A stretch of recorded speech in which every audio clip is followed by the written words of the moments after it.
ഇന്ത്യയിൽ ഏറ്റവും നല്ല രീതിയിൽ പ്രവർത്തിക്കുന്ന എല്ലാ ആധുനിക സൗകര്യങ്ങളുമുള്ള സർക്കാർ സ്ഥാപനങ്ങൾ എവിടെയാണെന്ന് ചോദിച്ചാൽ ഒരു സംശയമില്ലാതെ പറയാൻ കേരളമാണ്. ഈ വൻകിട കോർപ്പറേറ്റ് ആശുപത്രികളെല്ലാം തന്നെ അവർ ലാഭത്തിൻ്റെ അടിസ്ഥാനത്തിൽ മാത്രം പ്രവർത്തിക്കുന്ന സ്ഥാപനങ്ങളാണ്. അപ്പോൾ സ്വാഭാവികമായിട്ടും അവർ മുടക്കുന്ന മുതലിൻ്റെ പരമാവധി റിട്ടേൺസ് കിട്ടാൻ വേണ്ടിയുള്ള ശ്രമം അവരുടെ ഭാഗത്തു നിന്നുണ്ടാവും. കേരളത്തിലെ ആരോഗ്യ രംഗത്ത് പ്രത്യേകിച്ചും ആശുപത്രി മേഖലയിൽ വളരെ വലിയ തോതിൽ വിദേശ മൂലധന നിക്ഷേപം വന്നുകൊണ്ടിരിക്കുകയാണ്. ഇത് സ്വാഭാവികമായിട്ടും ഇത് ഒരുപാട് ആശങ്കകൾ ഉയർത്തുന്നുണ്ട്. പലരും ഭയപ്പെടുന്ന ഒരു കാര്യം, ഇത് കാരണം ഇവിടെയുള്ള ചികിത്സാ ചെലവുകളെല്ലാം തന്നെ വളരെയധികം കൂടുമോ, രണ്ട് തരത്തിലുള്ള ചികിത്സ എന്നുള്ളൊരു രീതിയിലേക്ക് കേരളം പോകുമോ എന്നുള്ളതൊക്കെയാണ് ഉയർത്തുന്ന ആശങ്കകൾ. അപ്പോൾ ഈ കാര്യം കൂടുതൽ പറയുന്നതിന് മുമ്പ് പൊതുവിൽ കേരളത്തിൻ്റെ ഇന്നത്തെ അവസ്ഥ, ആരോഗ്യരംഗത്തുള്ള അവസ്ഥയെപ്പറ്റി ചില കാര്യങ്ങൾ മനസ്സിലാക്കേണ്ടതായിട്ടുണ്ടെന്ന് തോന്നുന്നു. അതിലൊന്ന്, ഒരു സംശയമില്ലാതെ പറയാവുന്ന നമുക്കൊരു കാര്യം, എല്ലാ ആരോഗ്യ സൂചികകളിലും കേരളം ഇന്ത്യയുടെ മറ്റു ഭാഗങ്ങളെ അപേക്ഷിച്ച് വളരെ മുന്നിലാണ്. എല്ലാ മരണനിരക്കുകളും ഇവിടെ കുറവാണ്. പ്രധാനപ്പെട്ട പകർച്ചവ്യാധികളെല്ലാം തന്നെ ഇവിടെ കുറവാണ്. ജനങ്ങളുടെ ആരോഗ്യ സൂചികളുടെ ഭാഗമായി വരുന്ന കുട്ടികളുടെ തൂക്കം, പൊക്കം, പോഷകാഹാരക്കുറവ് ഏറ്റവും കുറവുള്ള സ്ഥലമാണ്. ഏറ്റവും അധികം തൂക്കവും പൊക്കവും ഒക്കെ തന്നെ കേരളത്തിലുള്ള കുട്ടികൾക്കാണുള്ളത്. അപ്പോൾ നമ്മൾ കഴിഞ്ഞ ഒരു 50 വർഷത്തിൽ നേടിയിട്ടുള്ളത് അഭൂതപൂർവമായിട്ടുള്ള നേട്ടങ്ങളാണ്. ഏതാണ്ട് പാശ്ചാത്യ വികസിത രാജ്യങ്ങളുടെ അതേ നിരക്കിലാണ് ഇന്നിപ്പോൾ ഇവിടെ ശിശുമരണ നിരക്ക് ഉള്ളത്. മാതൃമരണ നിരക്കാകട്ടെ കേരളത്തിൽ ബാക്കിയുള്ള സംസ്ഥാനങ്ങളെ അപേക്ഷിച്ച് വളരെ വളരെ കുറവാണ്. അപ്പോൾ അടിസ്ഥാനപരമായി ഒരുപാട് നേട്ടങ്ങൾ നമ്മൾ ഇവിടെ ഉണ്ടാക്കിയിട്ടുണ്ട്. എന്നാൽ അതോടൊപ്പം തന്നെ ഈ പലപ്പോഴും പറയുന്ന സെക്കൻഡ് ജനറേഷൻ പ്രോബ്ലംസ് എന്ന് പറയും, ഒരുപാട് മനുഷ്യർ കൂടുതൽ ജീവിക്കുന്ന ഒരവസ്ഥ. ആയുർദൈർഘ്യം ഏറ്റവും അധികം കേരളത്തിലാണുള്ളത് ഇന്ന്. അപ്പോൾ മനുഷ്യർ കൂടുതൽ ജീവിക്കുന്നതോടൊപ്പം തന്നെ അതിൻ്റെ ഭാഗമായി പ്രായാധിക്യം കൊണ്ടുവരുന്ന പല രോഗങ്ങളും ഇന്ന് ഇവിടെ കൂടി വരുന്നു എന്നുള്ളതാണ്.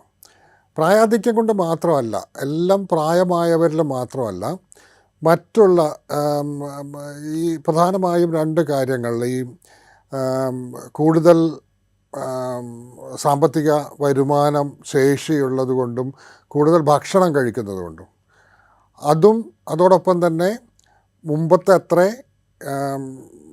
ആൾക്കാർ ഇറങ്ങി ജോലി ചെയ്യുകയും മറ്റും കുറവായതുകൊണ്ട്, പണിയെടുക്കുന്നത് കുറവായതുകൊണ്ട്, കായികാധ്വാനം കുറയുന്നത് കൊണ്ട്, ഈ രണ്ട് കാര്യങ്ങൾ, ഒരു വശത്ത് ഭക്ഷണം വളരെ കൂടുതൽ കഴിക്കുന്നു, മറുവശത്ത് കായികാധ്വാനം കുറയുന്നു. ഇത് രണ്ടും കാരണം വരുന്ന പല രോഗങ്ങൾ, ലൈഫ് സ്റ്റൈൽ ഡിസീസസ് എന്നാണ് നമ്മൾ പൊതുവെ അതിനെപ്പറ്റി പറയാം. ആ ലൈഫ് സ്റ്റൈൽ ഡിസീസസ് തന്നെ ഏറ്റവും പ്രധാനമായിട്ടുള്ള ഒന്ന് പ്രമേഹ രോഗമാണ്. മറ്റൊന്ന് രക്തസമ്മർദ്ദം, അതിമർദ്ദം, ഹൈപ്പർ ടെൻഷൻ എന്ന് പറയുന്നത്. ഇത് രണ്ടിൻ്റെയും കോംപ്ലിക്കേഷൻസ് ആയിട്ട് വരുന്ന പല രോഗങ്ങൾ, ഹാർട്ട് അറ്റാക്കുകൾ, അതുപോലെ സ്ട്രോക്ക്, മസ്തിഷ്ക ആഘാതം എന്ന് പറയുന്ന സ്ട്രോക്ക്, അതുപോലെ കരൾ രോഗങ്ങൾ, വൃക്ക രോഗം, ഏറ്റവും അധികം വൃക്കമാന്ദ്യം ബാധിച്ച മനുഷ്യരൊക്കെ അതിലേറ്റവും അധികം പേരും പ്രമേഹവും രക്തസമ്മർദ്ദവും കാരണം അത് വേണ്ടത്ര ചികിത്സിക്കാത്തത് കൊണ്ട് വരുന്ന പ്രശ്നങ്ങളാണ്. അപ്പോൾ ഇത്തരത്തിലുള്ള പൊതുവിൽ ഇതിനെ ജീവിതശൈലി രോഗങ്ങളെന്ന് പറയും, അല്ലെങ്കിൽ അതിനെ വേണമെങ്കിൽ നമുക്ക് ദീർഘകാല രോഗങ്ങളെന്ന് പറയാം. പ്രമേഹം, അതിമർദ്ദം മുതലായിട്ടുള്ള കാരണങ്ങൾ കൊണ്ട് വരുന്ന രോഗങ്ങൾ. അതേപോലെ തന്നെ ക്യാൻസർ, പ്രായാധിക്യം കൂടുന്നതിനനുസരിച്ച് ഇവിടെ ക്യാൻസർ നിരക്കുകൾ കൂടിക്കൊണ്ടിരിക്കുന്നു. ഇതെല്ലാം സൃഷ്ടിക്കുന്ന പുതിയ പ്രശ്നങ്ങൾ നാം ഇന്ന് നേരിടുന്ന ഏറ്റവും വലിയ കാര്യങ്ങളൊന്നാണ്. ഈ പ്രശ്നങ്ങൾ എന്ന് പറഞ്ഞാൽ പണ്ടത്തേതിൽ നിന്നുള്ളൊരു വ്യത്യസ്തത എന്താണെന്ന് പറഞ്ഞാൽ, ഇന്നിപ്പോൾ ഇങ്ങനെയുള്ള എല്ലാ രോഗങ്ങളും ചികിത്സിച്ച് ഭേദമാക്കാനുള്ള സാങ്കേതിക വിദ്യകൾ ലഭ്യമാണ്. ഉദാഹരണത്തിന് പലതരം ക്യാൻസറുകൾ, പണ്ടൊക്കെ ആണെങ്കിൽ ഒരു ക്യാൻസർ ഡയഗ്നോസ് ചെയ്ത് കഴിഞ്ഞാൽ മിക്കവാറും അത് ട്രീറ്റ്മെൻറ്റ് ഫലിക്കില്ല എന്ന് പറഞ്ഞ് നമ്മൾ കൈയൊഴിയുന്ന ഒരവസ്ഥയായിരുന്നെങ്കിൽ ഇന്ന് മിക്കതിനും എന്തെങ്കിലും ചികിത്സ ഫലിക്കാനുള്ള സാധ്യതയുണ്ടെന്നുള്ളൊരു സ്ഥിതി വരുമ്പോൾ അതിന് കൂടുതൽ പണം ചിലവാക്കിക്കൊണ്ടുള്ള ചികിത്സകൾ ആവശ്യം വരുന്നു. അതേപോലെ തന്നെ ഈ ഹാർട്ട് അറ്റാക്ക്, വൃക്ക കേട് വരുന്ന ഒരു സ്ഥിതി ഉണ്ടെങ്കിൽ അതിന് ഡയാലിസിസ് മുതൽ വൃക്ക മാറ്റൽ ശസ്ത്രക്രിയ വഴി മറ്റവയവ കരൾ രോഗത്തിനുണ്ടെങ്കിൽ കരൾ മാറ്റ ശസ്ത്രക്രിയ, ഹാർട്ട് അറ്റാക്ക് വരുന്ന ആൾക്കാർക്ക് ആൻജിയോപ്ലാസ്റ്റി എന്ന് പറഞ്ഞ പ്രൊസീജിയർ, ഇതെല്ലാം ഇന്ന് അവൈലബിളാണ്, എല്ലാം കേരളത്തിൽ വ്യാപകമായിട്ട് അവൈലബിൾ. പക്ഷേ ഇതിനൊക്കെ തന്നെ ചികിത്സാ ചെലവുകളും ക്രമാതീതമായിട്ട് വർദ്ധിക്കുക, ഇതിൻ്റെ എല്ലാം കാരണം. അപ്പോൾ ചുരുക്കത്തിൽ ഇതിൻ്റെ ഫലമായിട്ട് ഇന്ന് ഏറ്റവും അധികം ചികിത്സയ്ക്ക് വേണ്ടി പണം ചെലവാക്കുന്ന സംസ്ഥാനം കേരളമാണ്. ഏറ്റവും അധികം ശരാശരി 12,000 രൂപയോളമാണ് ഒരു മലയാളിയുടെ ശരാശരി വർഷത്തിൽ വരുന്ന ചികിത്സാ ചെലവ്. ഈ 12,000 രൂപ ചെലവാക്കുന്നതിൽ സത്യത്തിൽ 60%, 2/3 ചിലവാക്കുന്നത്, ഏതാണ്ട് 2/3 ചിലവാക്കുന്നത് സ്വന്തം പോക്കറ്റിൽ നിന്ന് പൈസ എടുത്തിട്ടാണ്. അതിൽ 1/3 മാത്രമാണ് സർക്കാരിന് ചിലവാക്കാൻ വേണ്ടി കഴിയുന്നത്.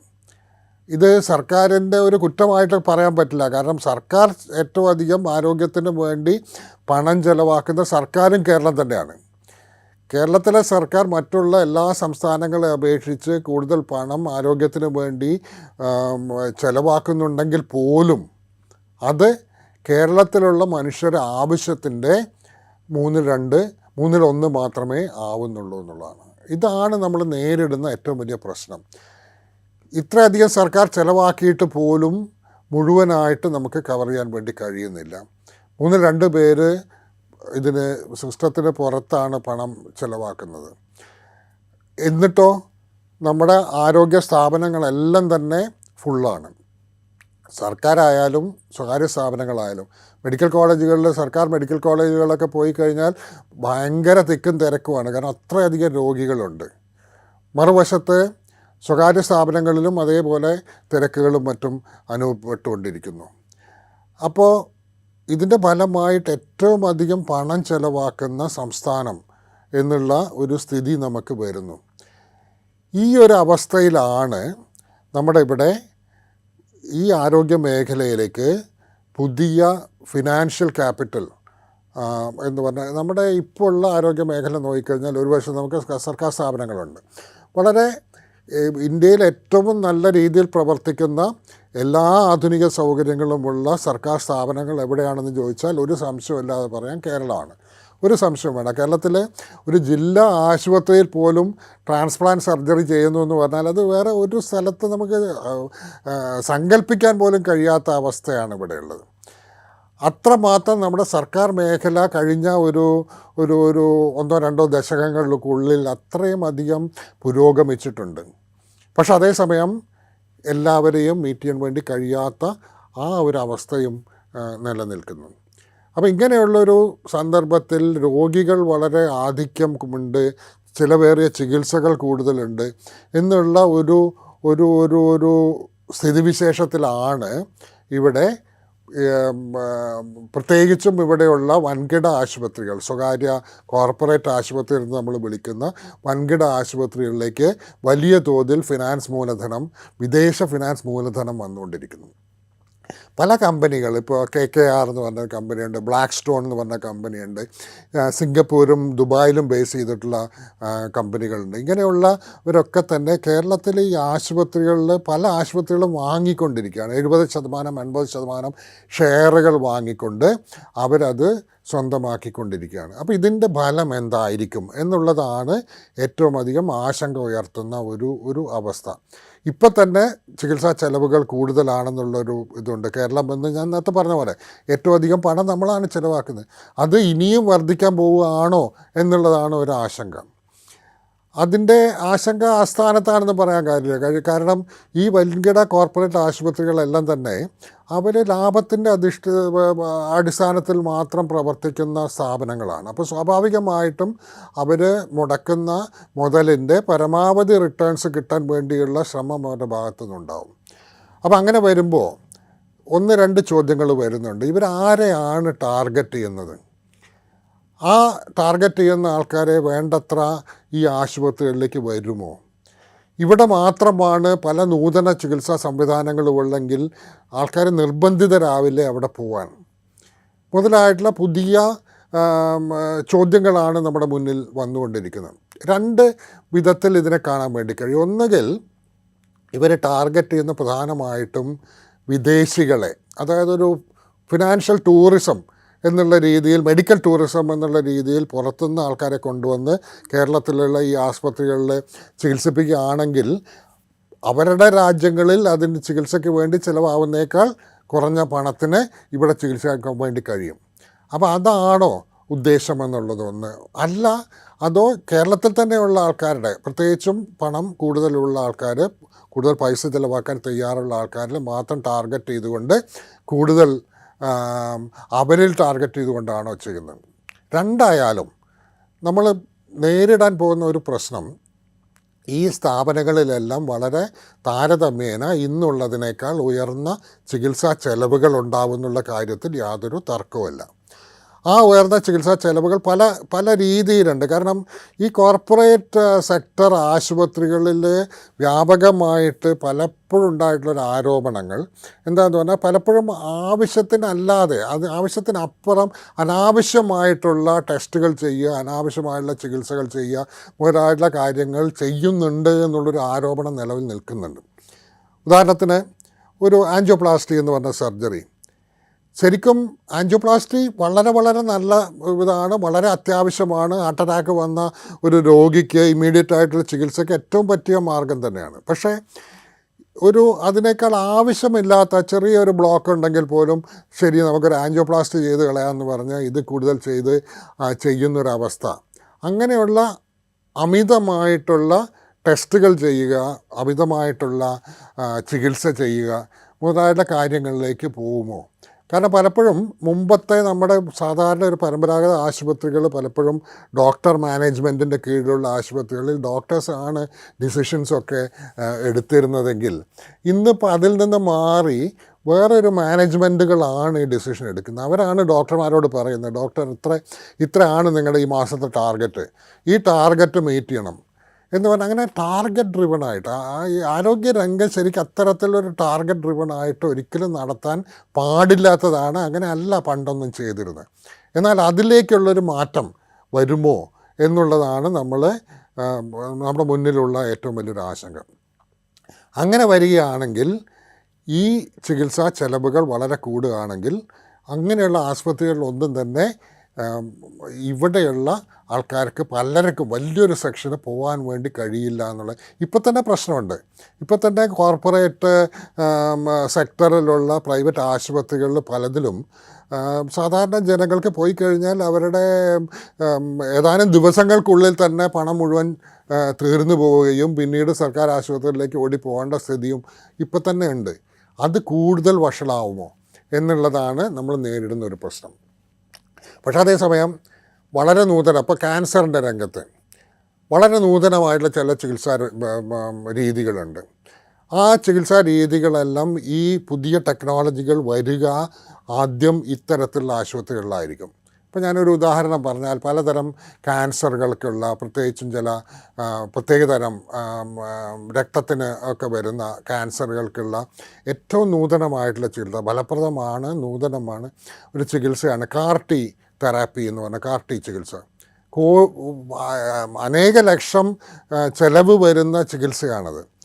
ആ കാർ-ടി ചികിത്സ ഒരു പക്ഷേ ഇനി അടുത്തുള്ള കുറച്ച് കാലത്തേക്കെങ്കിലും ഈ ആശുപത്രിയിൽ മാത്രമേ കിട്ടുള്ളൂ. അപ്പോൾ വേറെ ഒന്നും വലിക്കാതെ കാർ-ടി ചികിത്സ വേണ്ട ഒരു രോഗി ഉണ്ടെങ്കിൽ ഉടനെ ഇവിടെ പോകാൻ നിർബന്ധിതരാകുന്ന ഒരവസ്ഥയുണ്ടാവും. അത്തരത്തിൽ ഉള്ള ഒരു സ്ഥിതിഗതികളിലേക്കാണോ കാര്യങ്ങൾ പോവുക എന്ന് നമ്മൾ ന്യായമായിട്ട് സംശയിക്കേണ്ട ഒരവസ്ഥയുണ്ട്. രണ്ടാമത്, രണ്ട് തരം ചികിത്സാ രീതികൾ. ഒന്ന് വളരെ ആധുനികമായ എല്ലാ ചികിത്സയും കൊടുക്കുന്ന റോബോട്ടിക് സർജറി പോലെ ആയിട്ടുള്ള, അത് സാധാരണയുള്ള സർജറി പോലും റോബോട്ടിക്കായിട്ട് ചെയ്യുന്ന, ഇതൊക്കെ ചെയ്യുന്ന ഒരു ചികിത്സ നൽകുന്ന സ്ഥലങ്ങളും അതില്ലാതെയുള്ള സ്ഥലങ്ങളുമായിട്ട് രണ്ടായിട്ട് ഇവിടെയുള്ള ആശുപത്രി സംവിധാനങ്ങൾ തരംതിരിക്കുകയും അതിലേക്ക് തന്നെ അപ്പോൾ കൂടുതൽ ചികിത്സാ സൗകര്യങ്ങളൊക്കെ ഉള്ള സ്ഥലത്താണ് കൂടുതൽ വൈദഗ്ധ്യമുള്ള ഡോക്ടർമാർ കൂടുതൽ അവിടെയാണ് പോകാൻ സാധ്യത. അപ്പോൾ വൈദഗ്ധ്യം കൂടുതലൊക്കെ അങ്ങോട്ട് പോയാലോ ഇവിടെ കുറഞ്ഞിട്ടുള്ള, വൈദഗ്ധ്യം കുറവുള്ള, അതിനൂതനമായ ചികിത്സകൾ വേണ്ടത്ര ഇല്ലാത്ത കുറേ സ്ഥാപനങ്ങൾ, സാധാരണ ജനങ്ങളൊക്കെ ഇവിടെയും പണം കൂടുതൽ കൊടുക്കാൻ കഴിയുന്നവർ മറ്റ് സ്ഥലത്തും പോകുന്ന ആ ഒരു വിഭജനവും അവസ്ഥയും ഉണ്ടാവുക എന്നുള്ളതാണ് മറ്റൊരു കാര്യം.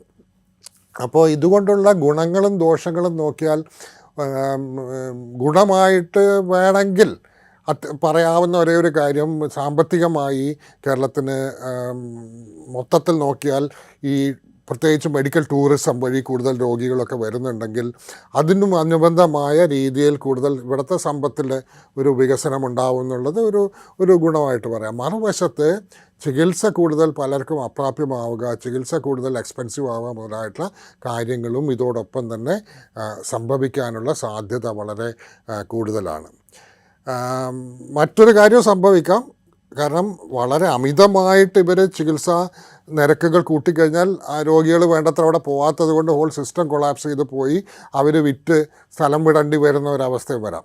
അതും സംഭവിച്ചിട്ടുണ്ട് ചില സ്ഥലത്ത്. ഡൽഹിയിലും മറ്റും ചില കോർപ്പറേറ്റൈസ്ഡ് ആസ്പത്രികളിൽ ഇങ്ങനെ പലരും വന്ന് ടേക്ക് ഓവർ ചെയ്തതിന് ശേഷം പിന്നെ അവരത് ഉപേക്ഷിച്ച് പോകേണ്ട ഒരവസ്ഥ വന്നിട്ടുണ്ട്. അപ്പോൾ അതും സംഭവിക്കാം, അത് അറിയില്ല കൃത്യമായിട്ട് എന്താ വരിക എന്നുള്ളത്. ഏതായാലും നമ്മളെ സംബന്ധിച്ചിടത്തോളം നമ്മൾ ഇതിന് നേരിടാനുള്ളൊരു തയ്യാറെടുപ്പ് കേരളത്തിൻ്റെ ഭാഗത്തുനിന്ന് ഉണ്ടാവാതിരിക്കാൻ പറ്റില്ല. അതെങ്ങനെ നമ്മൾ നേരിടും എന്നുള്ളതാണ് വളരെ ഗൗരവപൂർവ്വം ചിന്തിക്കേണ്ട ഒരവസ്ഥ. അതിലെ ഏറ്റവും പ്രധാനമായിട്ടുള്ള കാര്യം, സർക്കാരും ജനങ്ങളും ഒക്കെ എല്ലാവരും അറിഞ്ഞിരിക്കേണ്ട, എല്ലാവരും ഇടപെടേണ്ട ഏറ്റവും പ്രധാനപ്പെട്ട കാര്യം, ഇന്നത്തെ നിലവിലുള്ള രോഗാതുരത നിരക്കുകൾ വെച്ചുകൊണ്ട് നമുക്ക് ആരോഗ്യരംഗത്ത് കാര്യമായി ഒന്നും തന്നെ ചെയ്യാൻ കഴിയില്ല എന്നുള്ള ബോധമാണ്. ഞാൻ പറഞ്ഞ പോലെ ഡയബറ്റിസും ഹൈപ്പർ ടെൻഷനും ക്യാൻസറും ഇതുപോലുള്ള രോഗങ്ങൾ അമിതമായ തോതിൽ വർദ്ധിച്ചു കഴിഞ്ഞാൽ അത് നമുക്ക് നേരിടാൻ വേണ്ടിയുള്ള പണം നമ്മുടെ കയ്യിലില്ല. അപ്പോൾ അതിൻ്റെ നിരക്കുകൾ കുറച്ച് കൊണ്ടുവരിക, എണ്ണം കുറച്ച് കൊണ്ടുവരിക എന്നുള്ളതാണ് ഇതിൻ്റെ കോംപ്ലിക്കേഷൻസ് വരുന്നത്. കരൾ രോഗം അല്ലെങ്കിൽ വൃക്കരോഗം കൊണ്ട് ഡയാലിസിസ് നടത്തുന്ന ആയിരക്കണക്കിന് മനുഷ്യരാണ് ഇന്ന് കേരളത്തിലുള്ളത്. ആയിരക്കണക്കിന്. ഓരോ സ്ഥലത്തും ഡയാലിസിസ് സെൻ്ററുകളിൽ പോയി കഴിഞ്ഞാൽ അവിടെയൊക്കെ ഫുള്ളാണ്. ആ ഡയാലിസിസ് സെൻ്ററുകളൊക്കെ പല രീതിയിൽ കുറേ പേര് സൗജന്യമായിട്ടും ഒക്കെ കൊടുക്കുന്നൊക്കെ ഉണ്ട്, എങ്കിൽ പോലും ഇത് തികയുന്നില്ല. ഇതിന് കാരണം എന്താണ്? വേണ്ടത്ര കരുതലില്ലാതെ, വേണ്ട സമയത്ത് പ്രമേഹവും രക്തസമ്മർദ്ദവും ചികിത്സിക്കാതെ അത് പിന്നീട് വൃക്ക കേടുവരുന്നതിലേക്ക് പോവുകയാണ്. പലതരത്തിൽ അശാസ്ത്രീയമായുള്ള ചികിത്സകൾ ഞാൻ പലപ്പോഴും പറഞ്ഞ് കേട്ടുള്ളൊരു കാര്യമാണ്. ഇങ്ങനെ വൃക്ക കേടുവരുന്ന മോഡേൺ മെഡിസിൻ മരുന്നുകൾ കഴിച്ചാൽ വൃക്ക കേടുവരും. നേരെ തിരിച്ചാണ്, ഇത് കഴിച്ചില്ലെങ്കിലാണ് വൃക്ക കേടുവരുന്നത്. നിങ്ങളുടെ ഡയബറ്റീസും പ്രഷറും ഒക്കെ സ്ഥിരമായി നോക്കിക്കൊണ്ടിരിക്കുകയും അത് വില കുറഞ്ഞ മരുന്നുകൊണ്ട് അത് നിയന്ത്രിച്ച് നിർത്തുകയും ചെയ്താൽ വൃക്ക കേടുവരില്ല, ഡയാലിസിസ് വേണ്ടി വരില്ല. പക്ഷേ പലപ്പോഴും അതല്ല സംഭവിക്കുന്നത്. പലതരം ഒറ്റമൂലികളുടെയും ഇതിൻ്റെയൊക്കെ പിന്നാലെ പോവുകയും ഈ മരുന്നുകൾ കഴിക്കാതിരിക്കുകയും ചെയ്തിട്ട് ഇത് കേടുവന്ന് ഡയാലിസിസും ട്രാൻസ്പ്ലാന്റും ഒക്കെ ചെയ്യേണ്ട അവസ്ഥയിലേക്ക് പോവുകയാണ്. പലതരം അശാസ്ത്രീയമായ മരുന്നുകൾ കഴിച്ച് ലിവർ കേടുവന്ന് കരൾ മാറ്റ ശസ്ത്രക്രിയയ്ക്ക് വേണ്ടി പോവുകയാണ്. പലതരത്തിലുള്ള ജീവിതശൈലി ഇതും അതേപോലെ തന്നെ ഡയബറ്റീസൊക്കെ കൺട്രോൾ ചെയ്യാത്തത് കൊണ്ട് ഹാർട്ട് അറ്റാക്ക് വന്നിട്ട് ആൻജിയോപ്ലാസ്റ്റിയിലേക്ക് മറ്റും പോകേണ്ടി വരികയാണ്. ഇത്തരത്തിലുള്ള കാര്യങ്ങൾ ശ്രദ്ധ കേന്ദ്രീകരിക്കുകയും ഇത് കുറച്ച് കൊണ്ടുവരികയും ചെയ്യുക എന്നുള്ളതാണ് ഒന്നാമത്തെ കാര്യം. രണ്ടാമത്തെ കാര്യം, നമ്മുടെ സർക്കാർ സംവിധാനങ്ങളെ ശക്തിപ്പെടുത്തുക. ഇതിലൊരു കാര്യം പറയാതിരിക്കാൻ വയ്യ. കഴിഞ്ഞ ഒരു 10-15 വർഷത്തിനുള്ളിൽ, 10-20 വർഷത്തിനുള്ളിൽ വളരെ വലിയ തോതിൽ സർക്കാർ സംവിധാനങ്ങൾ മെച്ചപ്പെട്ടിട്ടുണ്ട് എന്നുള്ളത് ഒരു സംശയവുമില്ല. ആ മിക്കവാറും ഇപ്പോൾ മിക്ക രോഗങ്ങളും ചികിത്സിക്കാനുള്ള പ്രാപ്തി ഇന്ന് നമ്മുടെ സർക്കാർ മെഡിക്കൽ കോളേജുകളിലും ജില്ലാ ആശുപത്രികളിലും ഒക്കെ ആയിട്ടുള്ള ഈ ശൃംഖലയ്ക്കുണ്ട് എന്നുള്ള കാര്യവും സത്യമാണ്. പക്ഷേ രോഗികളുടെ ആധിക്യം കാരണം എല്ലാവരെയും നമുക്ക് നേരിടാൻ ഇതുവഴി കഴിയില്ല. സമീപകാലത്തും ഇത് കഴിയും എന്ന് വരുന്നില്ല. അതുകൊണ്ട് ബാക്കി ഇതല്ലാതെയുള്ള സംവിധാനങ്ങളെപ്പറ്റി കൂടെ നമ്മൾ ചിന്തിക്കണം. അതായത് ഈ കോർപ്പറേറ്റ് ആശുപത്രികളല്ലാതെയുള്ള ഒരു സ്വകാര്യ മേഖല ഇവിടെ ഉണ്ട്.